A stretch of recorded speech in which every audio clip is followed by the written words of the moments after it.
Mi nombre es el padre Augusto Bramanti. Fui capellán hospitalario del San Gerardo de Monza durante 31 años.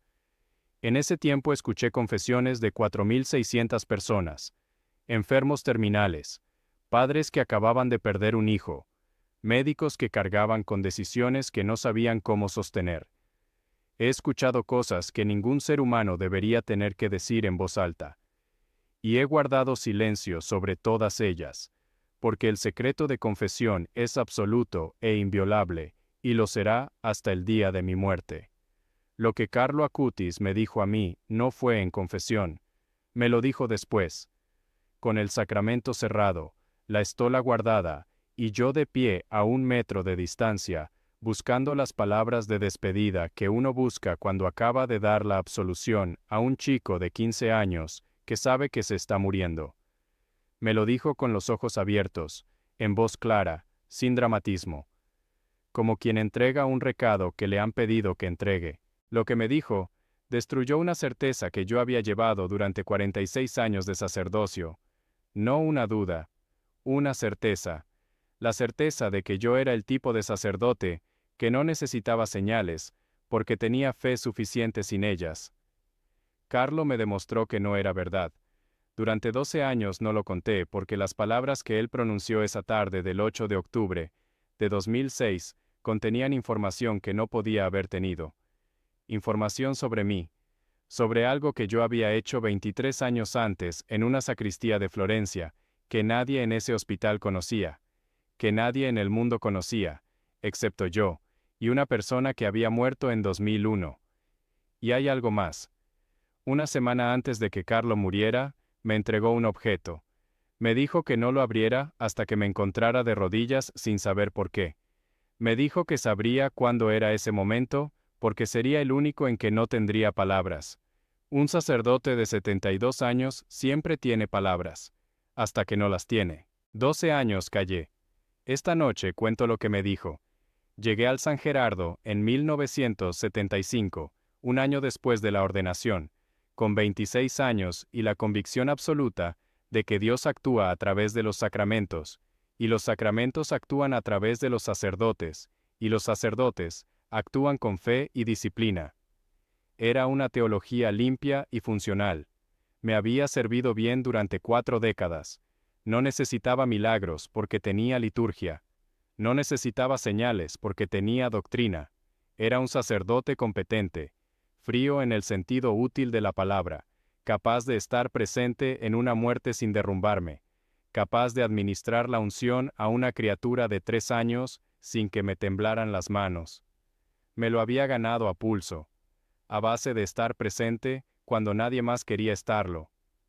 Carlo Acutis ingresó en el San Gerardo el 5 de octubre de 2006. Me avisaron el mismo día. Paciente en hematología pediátrica. Familia católica practicante.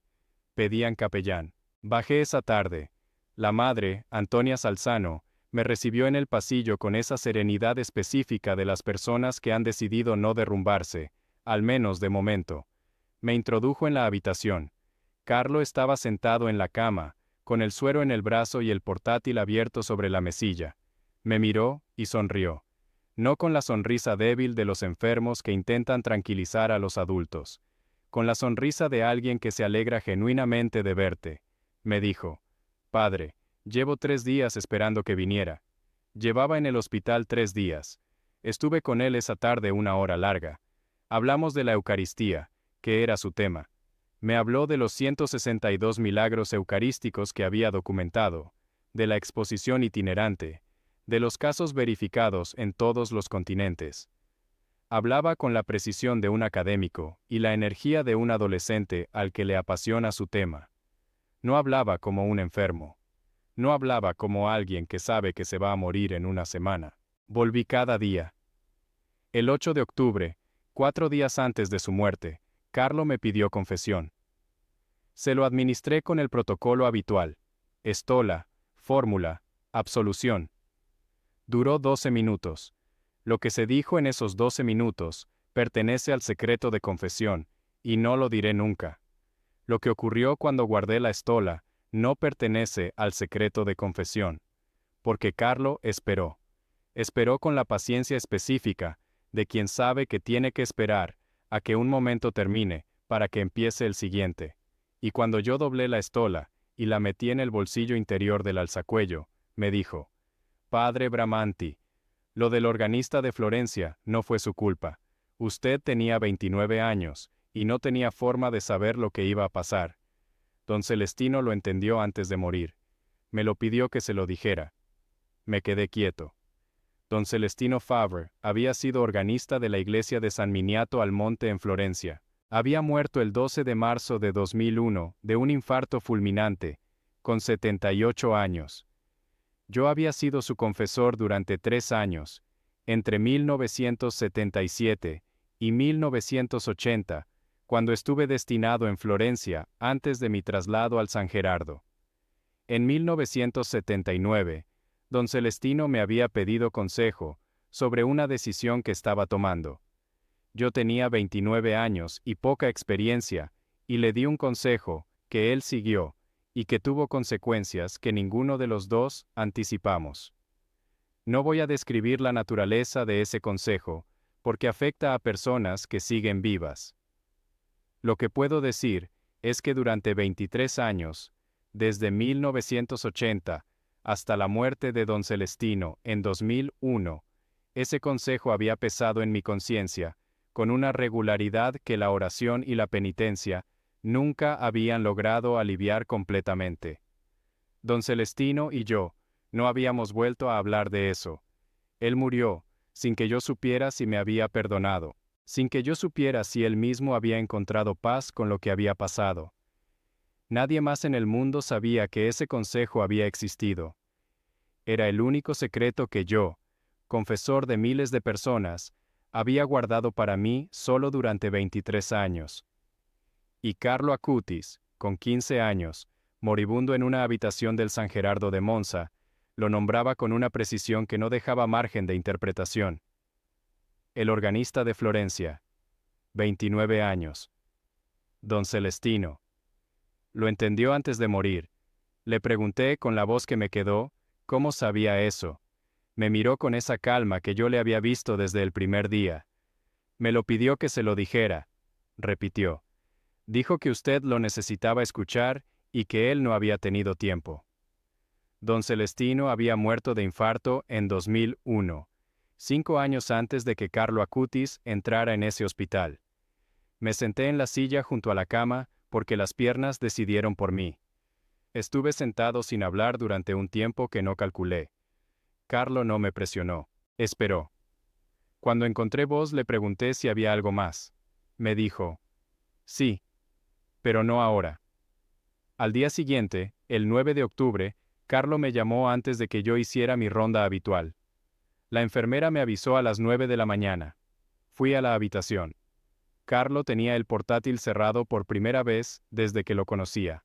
Sobre la mesilla había un sobre pequeño de papel blanco, del tamaño de los que se usan para las tarjetas de visita, sin escritura en el exterior. Me lo entregó y me dijo: esto es para cuando se encuentre de rodillas sin saber por qué. Va a saber cuándo es porque será la primera vez en muchos años que no tenga palabras. No antes. Si lo abre antes no va a entender lo que dice. Lo cogí.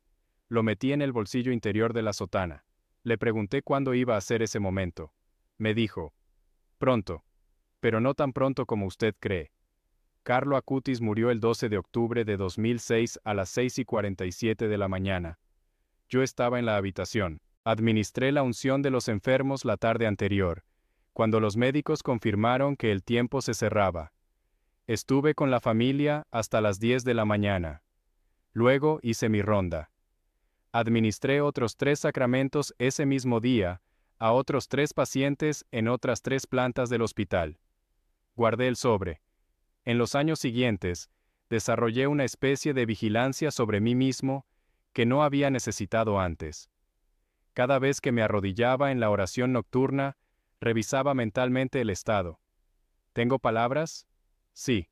¿Sé por qué estoy aquí? Sí. No era el momento. Pasaron los meses. Pasaron los años. El sobre viajó conmigo cuando me trasladé al piso más pequeño, después de la jubilación parcial en 2010. Estaba en el cajón de la mesilla de noche. Lo había mirado 1000 veces sin abrirlo. En 2012 empezó el proceso canónico de Carlo Acutis. Los periódicos publicaron su nombre y su historia. Llegaron a mí, como a otros que habíamos estado en el San Gerardo en ese periodo, para solicitar testimonio. Conté lo que podía contar, la calidad de su fe, la serenidad con que afrontó la enfermedad, la coherencia entre lo que decía y lo que vivía. No conté lo del organista de Florencia. No conté el sobre. En 2014, el equipo de instrucción canónico entrevistó al doctor Ricardo Bani, el anestesiólogo que había administrado la sedación a Carlo durante la biopsia. Su testimonio, que llegó a mis oídos por los canales habituales del entorno hospitalario, describía anomalías de temperatura y un movimiento de extremidad bajo narcosis profunda. Lo escuché con la atención de alguien que ya no puede sorprenderse del todo, pero que tampoco puede no tomárselo en serio. Lo archivé en la misma categoría que el sobre en el cajón de la mesilla. El momento llegó en la madrugada del 17 de octubre de 2018. 16 años de capellanía hospitalaria me habían enseñado que hay muertes que uno lleva, y muertes que lo llevan a uno.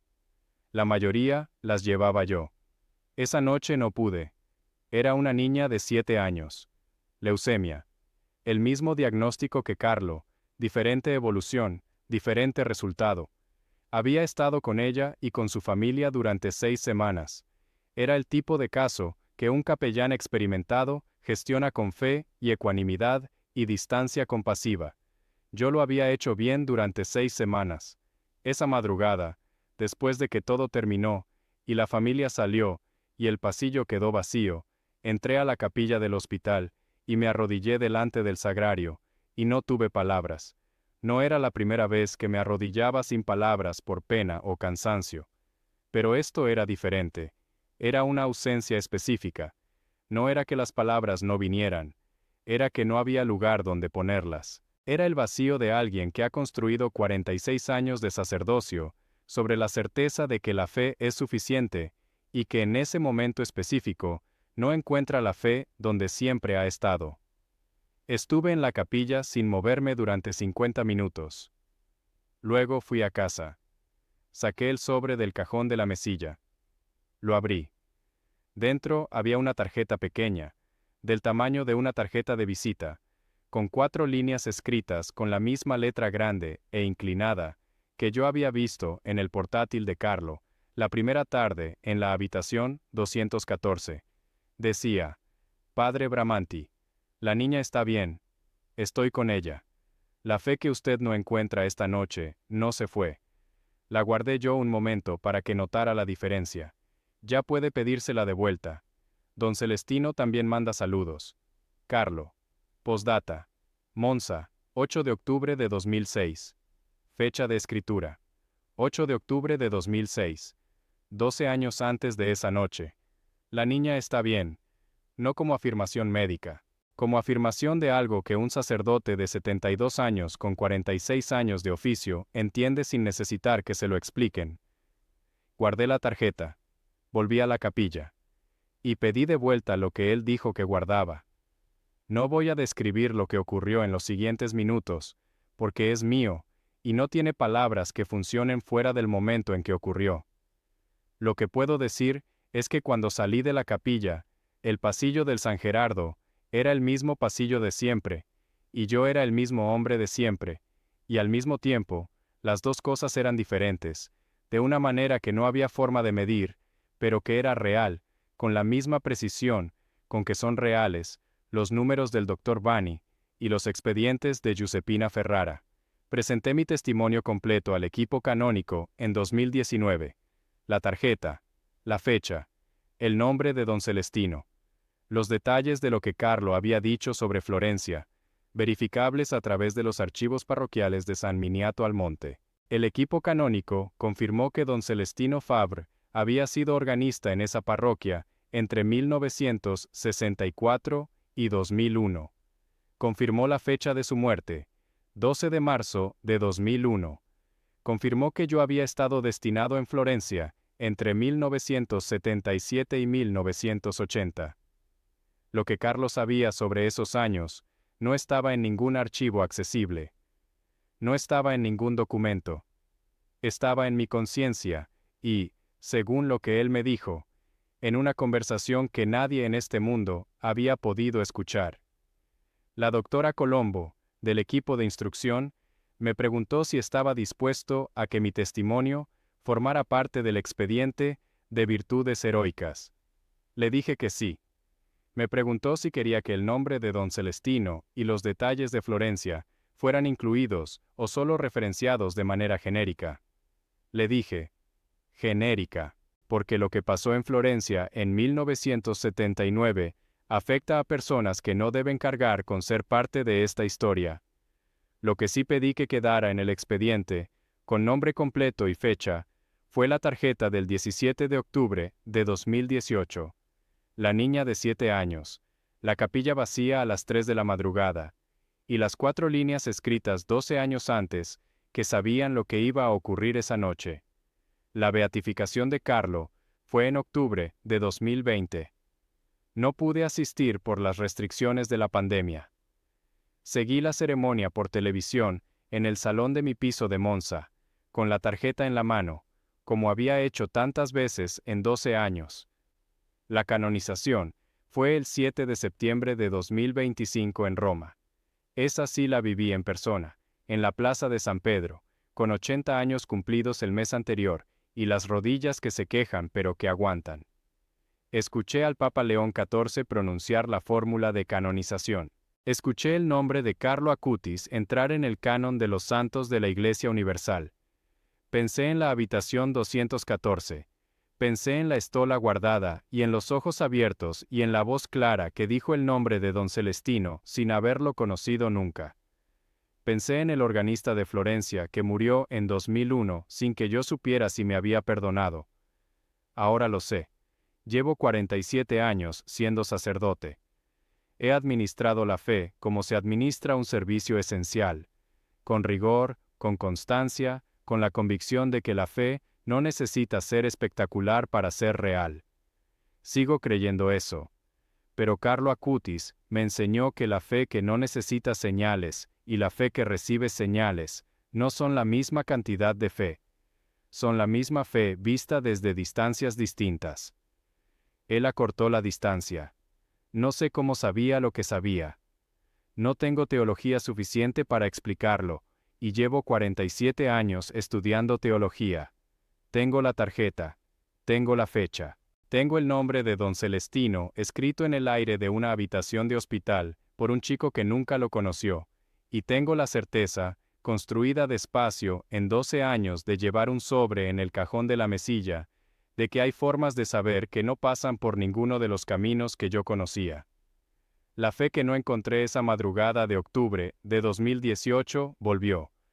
Él dijo que volvería. Tenía razón en eso también. Si este testimonio te ha movido de alguna manera, te pido que te suscribas a este canal y que lo compartas con alguien que necesite escucharlo. Las huellas del cielo están en todas partes. Solo hay que saber mirar.